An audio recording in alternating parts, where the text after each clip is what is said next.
नमस्कार दोस्तों, मैं डॉक्टर एसपी साहनी, नाक कान गला रोग विशेषज्ञ, अपनी ओम साई नाक कान गला अस्पताल टीम की तरफ से गणेश चतुर्थी की आप लोगों को हार्दिक बधाई देता हूं। मित्रों, आओ सब मिलके गणेश चतुर्थी का सही महत्व को समझें और संकल्प लें कि हम गणेश चतुर्थी को इसी संकल्प के साथ मनाएंगे।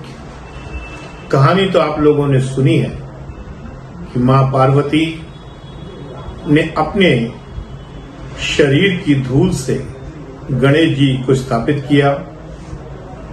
शिव भगवान 10 साल की तपस्या के बाद अचानक आए। गणेश जी को बाहर देख गणेश जी ने उनको अंदर आने से मना किया तो शिव भगवान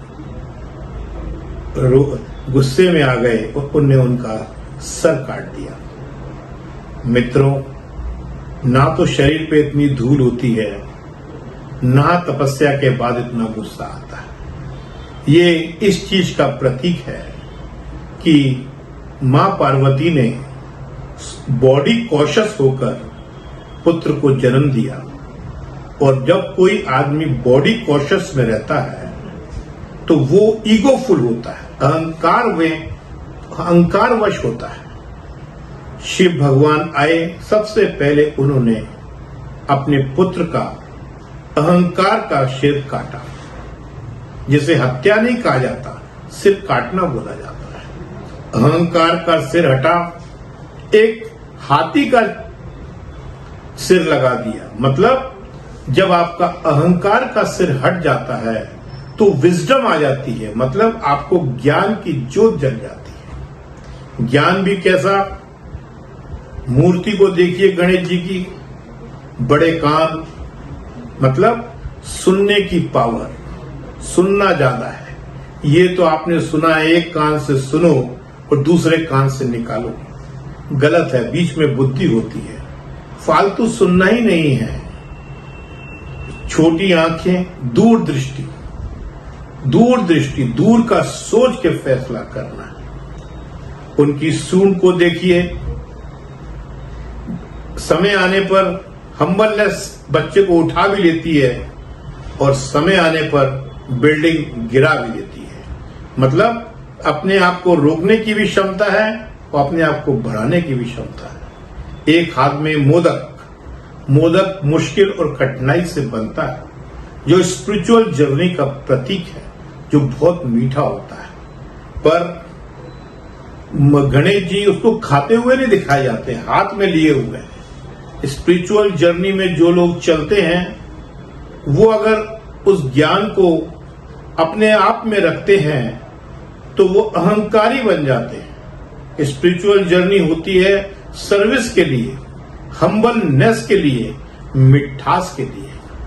उनकी बैली, उनका पेट, सब चीजें उसमें समा जाती है। तो दोस्तों, उनका वाहन जो है माउस रखा है, चूहा रखा है। चूहा हर चीज को कुतरता है, चाहे वो खाने की हो, चाहे वो नहीं खाने की हो।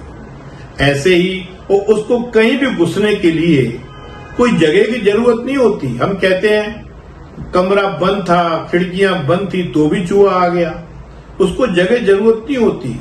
ये उस चीज का प्रतीक है, हमारे वाइसेस का। जो बुराइयां हैं उनको घुसने में देर नहीं लगती। जब चूहा आदमी को काटता है तो उसकी जगह सुन्न हो जाती है, आदमी को मालूम नहीं पड़ता।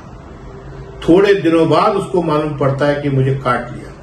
ऐसे ही कोई भी बुराई जब आदमी के पास आती है तो उसको उसमें मजा आता है, पर जब वो अगर ध्यान नहीं देता तो आप मान लीजिए कि उसको बाद में उसका भुगतान देना पड़ता है। चूहा इस चीज का प्रतीक है कि आपको उसको अपने इंद्रियों को वश में रखना है, उसको अपने ऊपर हावी नहीं होना देना है। अगर जरा भी हावी हो जाएंगी तो कहीं से भी आपको घुस के शुरू में मजा देंगी और बाद में परेशान देंगी।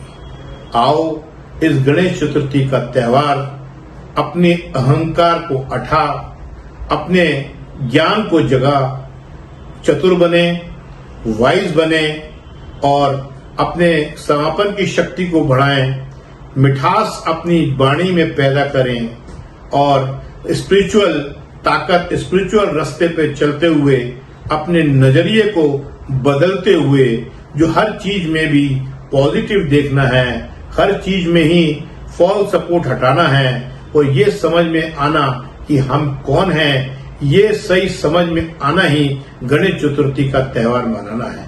आओ सब मिलकर अहंकार को हटाएं और ज्ञान की ज्योति जलाएं।